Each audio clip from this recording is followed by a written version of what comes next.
Halo sahabat edukasi, semoga hari ini adalah hari yang terbaik dan sahabat semua selalu diberikan kesehatan yang prima, keberlimpahan rezeki, kebahagiaan, dan kesejahteraan sepanjang masa. Oke, kita lanjutkan untuk membacakan buku Rahasia Magnet Rezeki, masih di bab yang pertama, hidup dimuliakan dan dimanja. Ilmu fisika dan kimia kuantum. Latar belakang saya sebagai kimiawan juga menjadi ilmu utama yang menyusun buku Rahasia Magnet Rezeki ini. Saya meneliti kimia atau menjalani ilmu kimia selama 8,5 tahun. Dan baru saya sadari ternyata ilmu kimia ini belajar tentang keajaiban. Saya tergila-gila dengan ilmu kimia. Saya suka sekali kimia sejak SMA. Saat di Malaysia, setelah sekian lama menganggur, alhamdulillah akhirnya saya direkrut menjadi pembantu profesor. Pembantu dalam pengertian benar-benar pembantu, bukan asisten. Tapi kan keren kalau kita memberikan CV kepada orang lain bahwa kita adalah asisten profesor. Padahal saya pembantunya. Hehehe. Saya bersyukur dititipkan satu alat mahal yang bisa meneliti tentang 7 senyawa arsenik dalam sekali hitungan. Nama alatnya Capillary Electrophoresis. Dengan alat itu saya berhasil menganalisis arsenik di level ppb dalam sekali hitung. Dan alhamdulillah hasil penelitian saya masuk dalam jurnal Malaysia.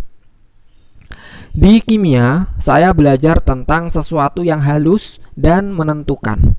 Bagaimana sifat-sifat zat di ukuran kuantum bisa memengaruhi hal nyata dalam kehidupan. Ilmu ini yang akhirnya membimbing saya bisa menjelaskan tentang fenomena ajaib dalam kehidupan dengan penjelasan ilmiah. Al-Quran dan hadis sebagai rujukan utama. Semua ilmu yang saya dapatkan tentang keajaiban atau rahasia magnet rezeki ini bersumber dari banyak pihak. Ilmuwan, kiai, ustadz, filosof, penulis, entrepreneur, bahkan ateis dengan latar belakang yang berbeda-beda. Maka saya filter ilmu mereka semua dengan saringan terbaik, yaitu Al-Quran dan hadis yang saya jadikan sebagai rujukan utama. Yang tidak sesuai saya buang. Sementara yang baik dan cocok dengan Al-Quran dan hadis saya ambil sebagai hikmah. Hadis pun saya berusaha hanya yang benar-benar sahih yang saya ambil, tentu dengan keterbatasan ilmu yang saya miliki. Akhirnya semua rujukan itu membimbing saya sampai pada kesimpulan tentang rahasia magnet rezeki. Sebuah rahasia yang mampu membuat kita menarik rezeki dengan cara Allah. Mari kita dalami ilmu ini lebih lanjut. Ada dunia lain di tengah kita. Suatu saat, saya sedang dirundung masalah besar. Saya tidak bisa tidur memikirkan masalah tersebut. Jam dinding sudah menunjukkan pukul 3 pagi. Tapi entah kenapa, mata saya tidak bisa terpejam. Tiba-tiba handphone saya berdering. Ketika saya angkat, saya melihat nama yang tertera di layar adalah ibu saya. Segera saya dengarkan ke telinga. "Nak, kamu kenapa? Kok Umi gak bisa tidur mikirin kamu? Kamu ada masalah apa?" bisik ibu saya lembut di ujung telepon. "Iya Mi, memanglah ada masalah, tapi alhamdulillah karena Umi telepon lah jadi lebih tenang. Makasih ya Mi, Umi tidur aja, lah juga tidur." Begitu jawab saya sambil tertakjub-takjub. Kok bisa ibu saya menelpon saya? Beliau saat itu berada di Jakarta Utara, sementara saya ada di Depok, berjarak sekitar 60 km. Bagaimana ibu saya bisa tahu saya punya masalah? Bagaimana dia tahu saya belum tidur? Orang awam menyebut peristiwa ini sebagai kontak batin antara seorang ibu dan anaknya. Ada juga yang menyebutnya telepati. Yang menarik adalah bagaimana menjelaskan hal ini secara ilmiah Apakah bisa dijelaskan dengan konsep yang diakui di dunia sains? Lebih kurang penjelasannya seperti ini. Saya dan ibu saya terhubung dengan sebuah wadah tak terbatas bernama energi. Secara fisik atau dunia realitas, memang kami berbeda, terpisah jarak puluhan kilometer. Tapi dalam dunia energi atau dunia kuantum, kami adalah satu, terhubung dan saling terikat satu sama lain. Itulah yang membuat kami seperti tidak ada jarak. Energi masalah yang bergetar di dalam diri saya terasa sampai jauh dan menimbulkan energi yang bergetar di dalam diri ibu saya. Pemahaman tentang dunia energi ini sangat bermanfaat untuk mengenal magnet rezeki. Realitas dunia lain memang ada di tengah-tengah kita. Dunia lain itu adalah dunia energi atau sering juga disebut sebagai dunia kuantum.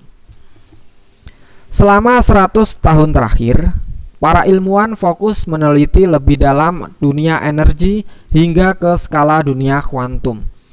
Handphone yang sekarang kita gunakan, listrik yang menyalakan lampu Anda membaca buku ini, siaran televisi yang menyalakan acara favorit Anda, internet yang terhubung satu sama lain, dan semua dunia modern yang membangun kita sekarang, seluruhnya tak terlihat, tapi ada, terasa, halus tapi sangat-sangat berperan dalam kehidupan kita. Komunikasi makin terhubung satu sama lain. Siapa yang menghubungkan? Dunia energi. Lampu yang Anda nikmati bisa menyala ketika saklar dihidupkan. Jarak antara saklar dan lampu terpaut cukup jauh, tapi hanya dengan hitungan sepersekian detik, lampu langsung menyala saat saklar dihidupkan. Adakah yang melihat fisiknya listrik? Ya jelas tidak ada, tapi mungkin ada di antara Anda yang pernah merasakan sengatan listrik. Tidak terlihat tapi terasa. Begitulah dunia energi. Handphone yang satu dengan handphone yang lain dihubungkan dengan gelombang. Ada yang melihat fisik gelombangnya? Tidak terlihat bukan? Kita sudah terbiasa dengan kehidupan 100 tahun yang lalu. Ini adalah keajaiban. Kenapa dibilang ajaib? Karena tidak bisa dijelaskan secara ilmu pengetahuan pada saat itu. Tapi sekarang handphone bukan barang ajaib bagi Anda. Dunia kita saat ini sudah melekat dengan keajaiban. 100 tahun yang penuh dengan revolusi kehidupan mengubah keajaiban hidup menjadi realitas. Jika pada dunia kehidupan kita revolusi ini terjadi, begitu juga yang akan terjadi pada rezeki Anda. Sejak 1400 tahun yang lalu, Al-Quran mengajak manusia mampu memahami dunia ini. Dalam Al-Quran, dunia energi ini disebut sebagai syarah. Seperti ditegaskan di dalam Al-Quran, barang siapa berbuat kebaikan meskipun hanya sebesar atom, niscaya dia akan melihat balasannya. Dan barang siapa berbuat kejahatan meskipun hanya sebesar atom, dia akan melihat balasannya. Quran surat Al-Zalzalah ayat 7-8. Dahulu orang mengartikan syarah itu atom. Sebetulnya atom itu masih besar. Ada lagi yang lebih kecil, yaitu partikel. Pada tahun 70-an, syarah itu diartikan biji sawi. Tapi setelah adanya penelitian diganti dengan biji atom. Dan itu sudah jadul banget, ketinggalan zaman. Sekarang, manusia sebenarnya sudah mengenal yang lebih kecil dari itu, seperti ion misalnya. Jadi, sebenarnya zarah akan lebih tepat jika diartikan sebagai energi yang sangat halus. Maka ayat di atas akan diartikan, barang siapa berbuat kebaikan meskipun hanya sebesar energi terhalus sekalipun, niscaya dia akan melihat balasannya. Dan barang siapa berbuat kejahatan meskipun hanya sebesar energi terhalus sekalipun, dia akan melihat balasannya. Quran Surat Al-Zalzalah ayat 7-8. Sekian dan salam edukasi.